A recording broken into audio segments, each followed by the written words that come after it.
Assalamualaikum warahmatullahi wabarakatuh. Terima kasih atas kesempatannya. Saat ini saya akan mempresentasikan review saya dengan judul Ventilator Associated Pneumonias in Children, Diagnostic Criteria, Etiology, and Pathogenesis.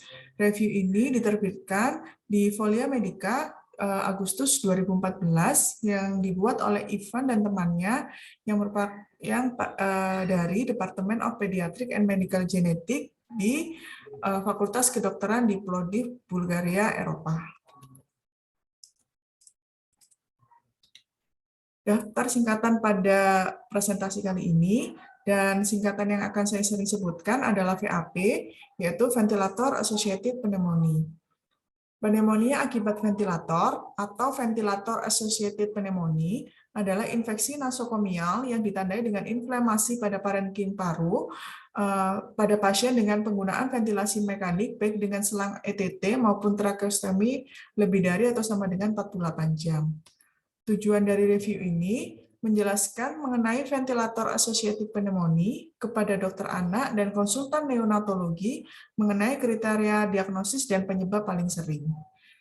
VAP adalah infeksi nosokomial tersering nomor 2 di ruang intensif dengan angka kejadian di NICU dengan prosentasenya 6,8 sampai 32,3% dan di PICU 15 sampai 30%.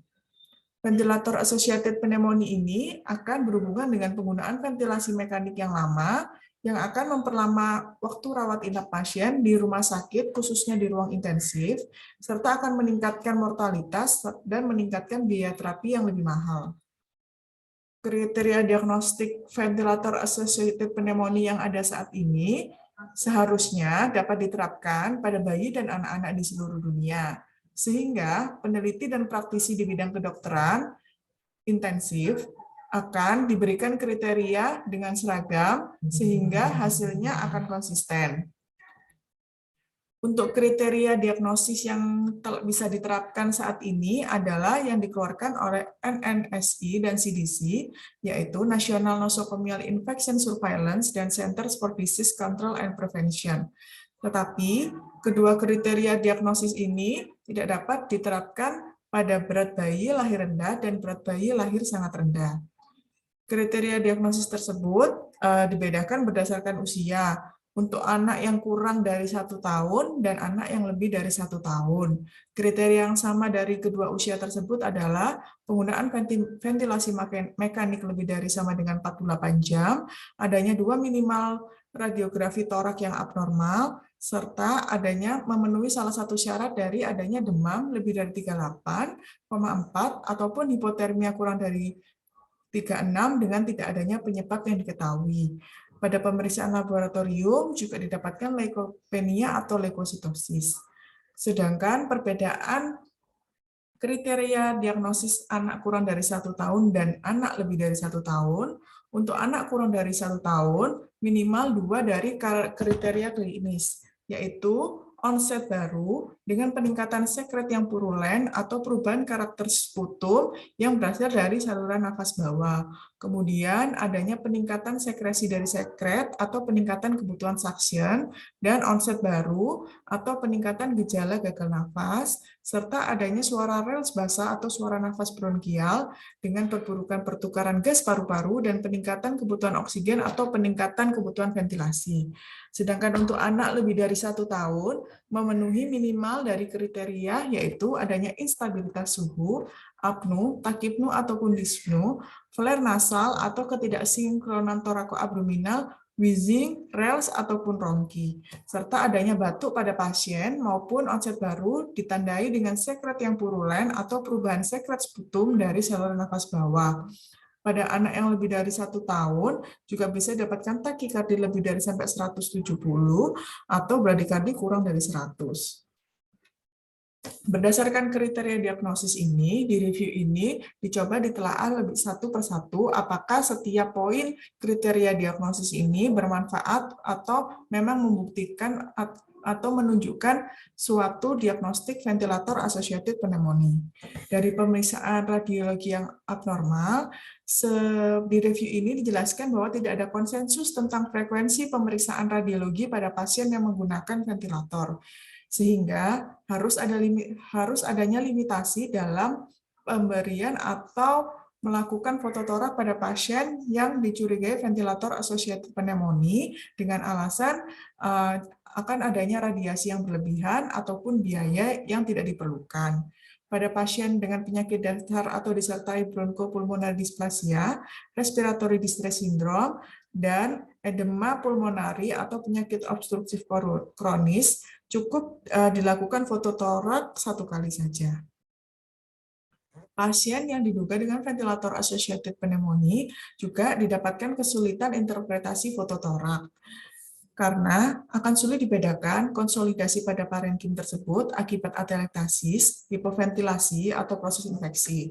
Dan pada pasien yang disertai dengan gagal jantung dan retensi cairan paru-paru pada pasien sepsis atau ginjal juga akan didapatkan kesulitan interpretasi.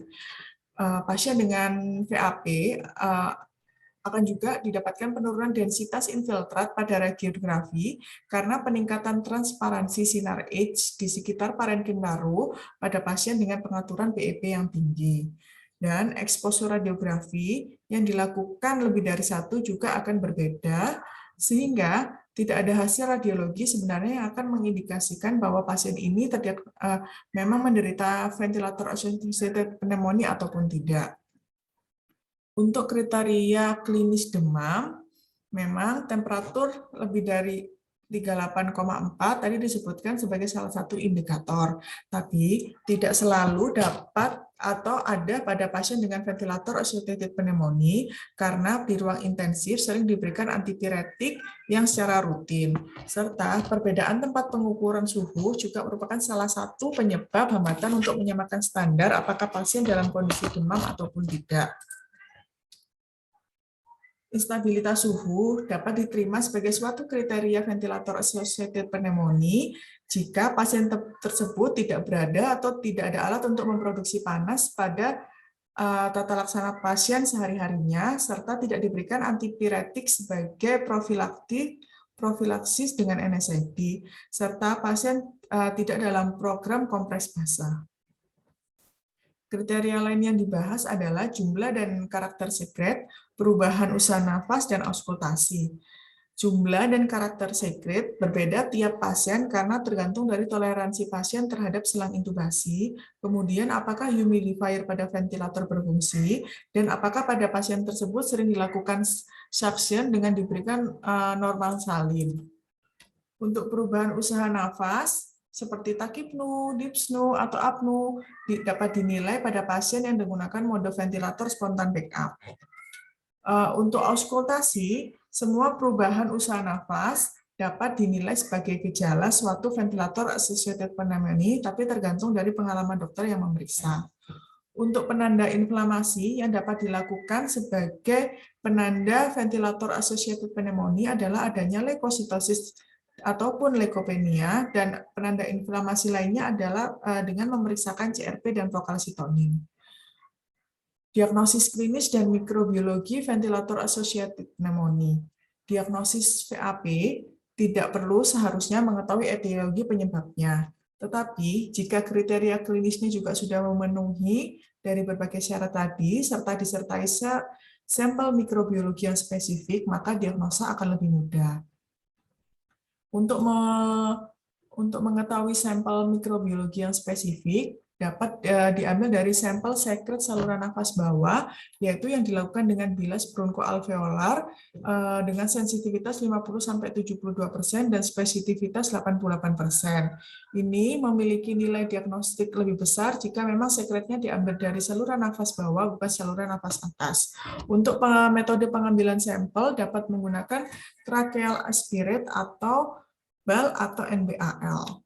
Untuk tracheal aspiration, ini memiliki resiko cedera fisik yang rendah, tidak mengganggu hemodinamik saat penggunaan ventilator, dan sampel yang dikumpulkan harusnya serial, yaitu 48 dan 96 jam pasca intubasi, karena akan memperoleh kecenderungan isolasi agen yang lebih baik dibandingkan dengan sampel tunggal. Sedangkan untuk NBAL lebih efisien dari tracheal aspiration karena langsung diambil dari alveoli sehingga kemungkinan isolasi agen penyebabnya lebih tinggi. Untuk NEBAL lebih mudah dan aplikatif dibandingkan dengan PAL karena tidak memerlukan staf yang terlatih maupun bronchoscopy fiber.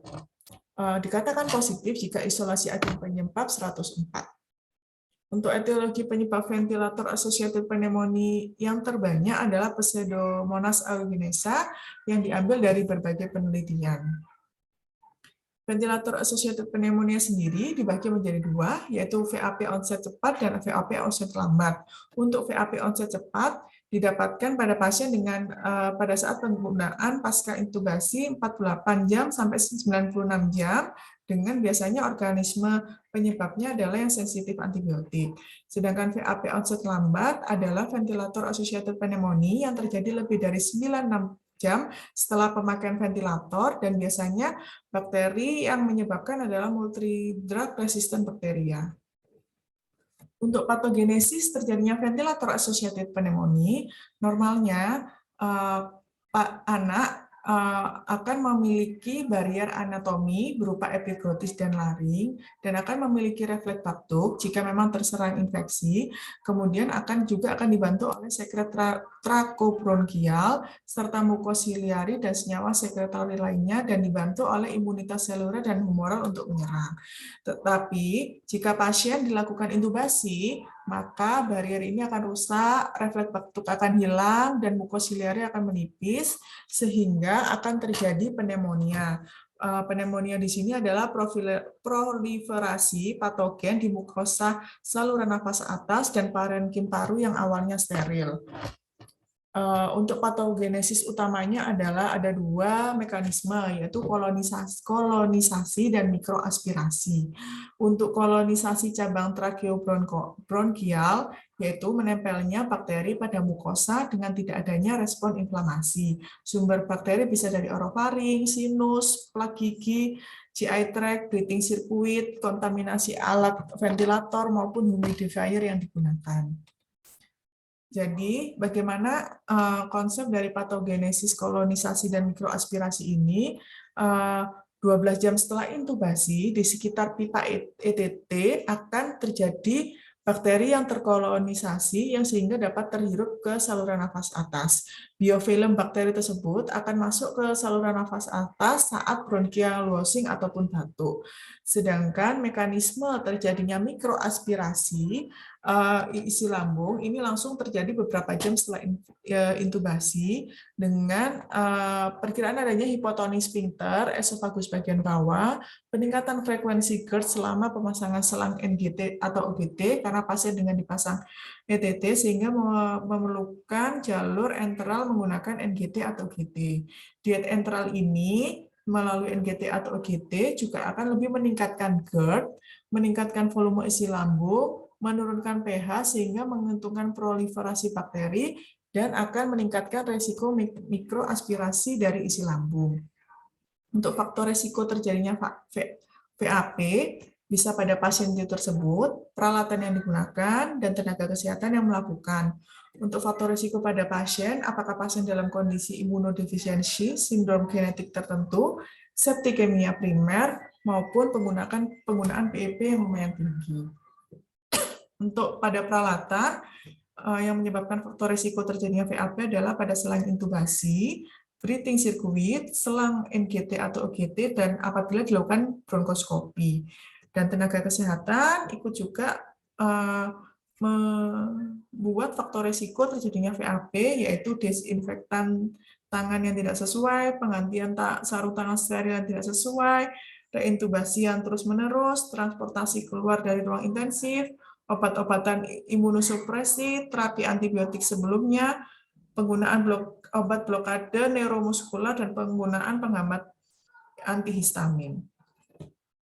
Kesimpulan dari review ini, ventilator associated pneumonia adalah infeksi nosokomial tertinggi di unit intensif anak di Eropa dan kedua di Amerika.